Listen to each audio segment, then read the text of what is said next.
Oh, it still hurts. It actually does. Yo!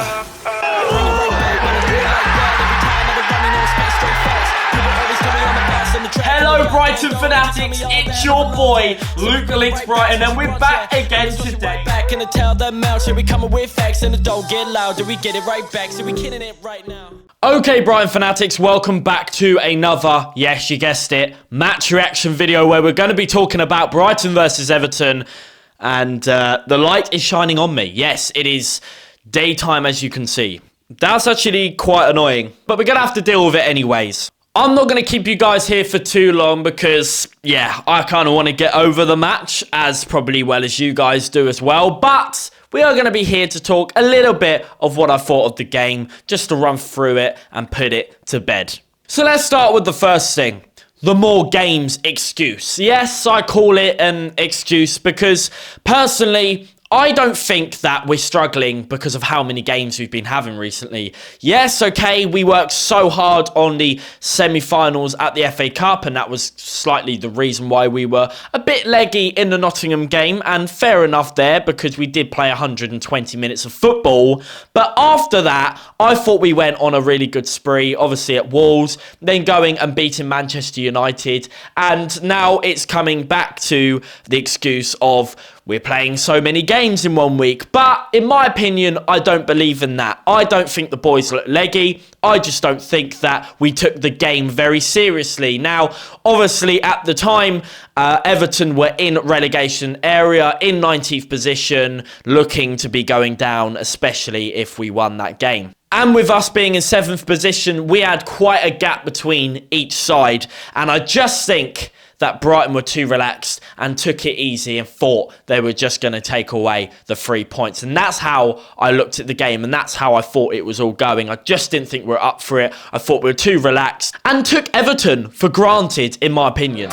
Okay, Tony, how do you feel about that? Now, just before you have your opinions, I think we personally, now, I don't know if you agree with this, we didn't put out the right players from the start. Second half coming out, we were the better team. But their counter-attacks, this is the problem though, because we had to go all-out attack, we ended up losing another goal on a counter-attack when they had one, because we were all-out attack needing the goal. What do you think of today's game? How do you think we could have been better? And let us all know, Tony. Bit of a disappointment. I say the first half, we won in it. I think the changes made a lot of difference. We should have stuck to having March out there. There's a few players off today. They looked a little bit sluggish with the passing. Second half, when it's all changed, thought we had better chances. Everton just wanted to defend, but obviously they were just bringing us on until we got to their box, and they just countered. Yeah. Not countered until second half. I mean, it's just one of those days though.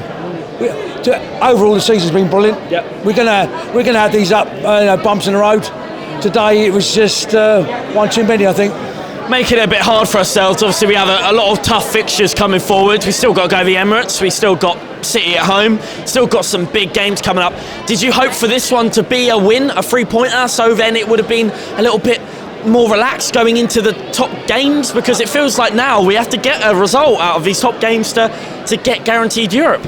I think it's just made the next couple of games a lot tougher, if I'm truthful with you. Yeah. But we know how De Zerbi he will learn from that. They'll come out a different game against the next team we play, and we'll probably be surprised to get a win from it. Yeah.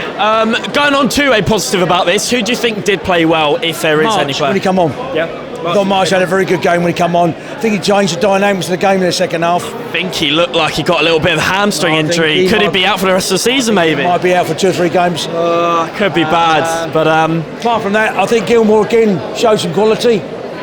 I think there was a lot of the first team players off the pace today.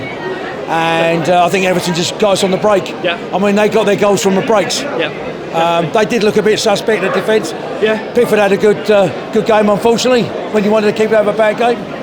But I've always said good things about Pickford, and he has shown it again today. But Tony, appreciate you coming on. Unfortunately, not for a good game, but You're back Never on mind. again. I'm sure we'll have another one. And what should they do, these people that haven't subscribed?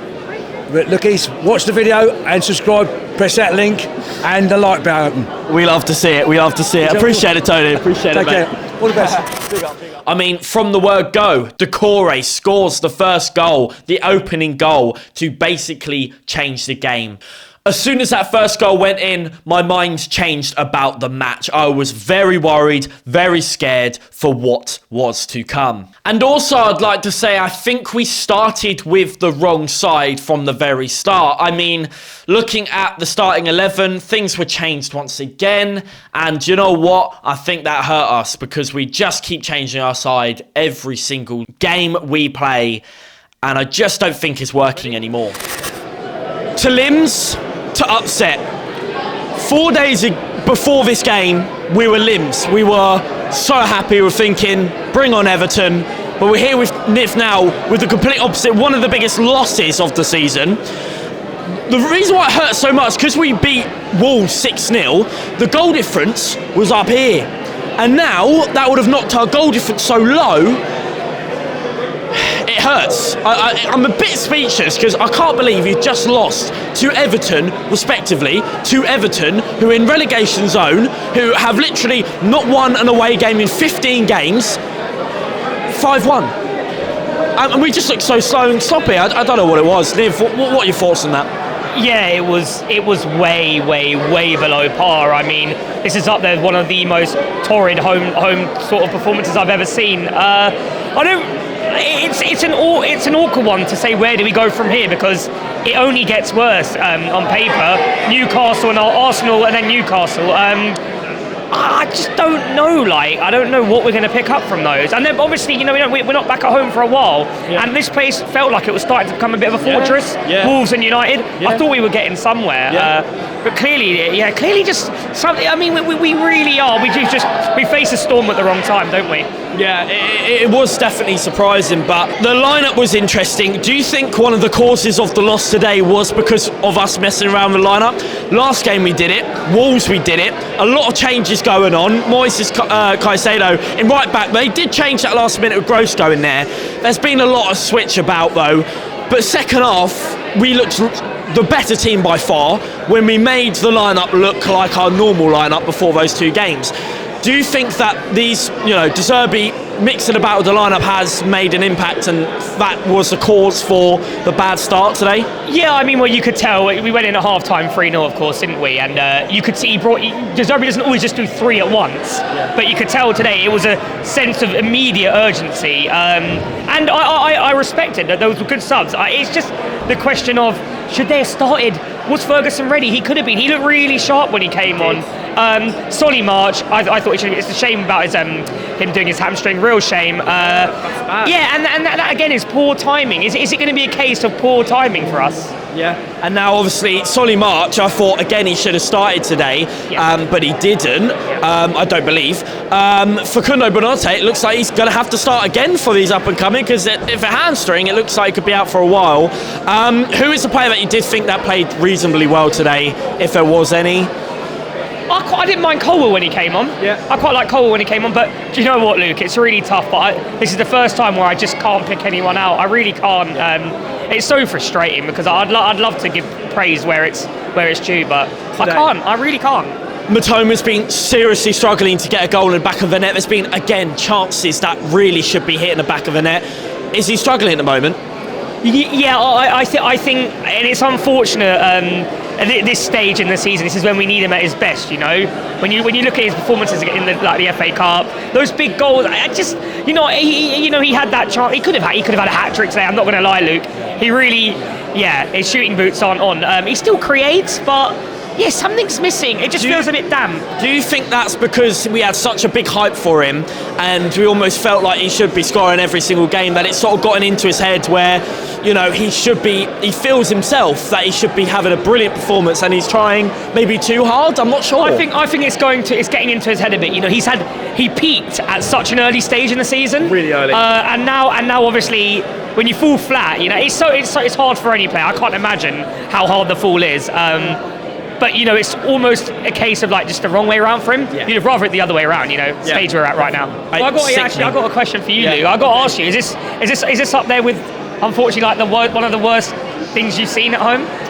Yeah, I probably would put that up there as probably the most shocking result at home. Certainly the most shocking, because relegation team, you expect it, you know, maybe a draw, but yeah, expect a 5-1 loss is actually shocking. Yeah, I would say this is probably one of the biggest losses. Just kept them up now, you know. Everton, you know, they'll be relishing that win, because that is a priceless 3 points. You know, usually teams get scared. We're a bit of a you know, a danger coming to the Amish. You know, if you're any team, you think, oh God, I'm in a relegation fight, I don't want to come here. They proved us wrong.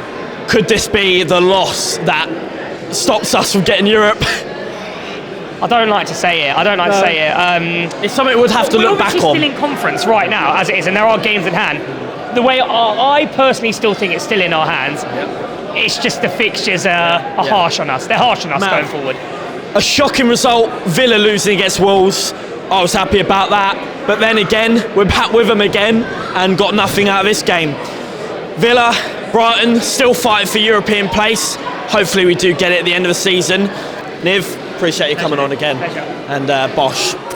What I saw Monday was not De Zerbi football. It wasn't the Brighton football we're all used to. But I'm going to forget about it. I'm going to move on from that defeat at home, and we're going to look into the future, what we have in front of us. We have 4 games left. We're fighting for Europe still. It can still happen. We are still a good enough team to beat any of these up-and-coming teams. If you believe and you have the passion and you play De Zerbi football, we can absolutely do it. European football could be still on the cards. Ladies and gents, boys and girls, it has been your boy, LiNX Brighton, and I will see you very soon in a couple of days for the big Brighton versus Arsenal preview, where we're going to talk about what I think should be the lineup and, of course, other facts about the up-and-coming match.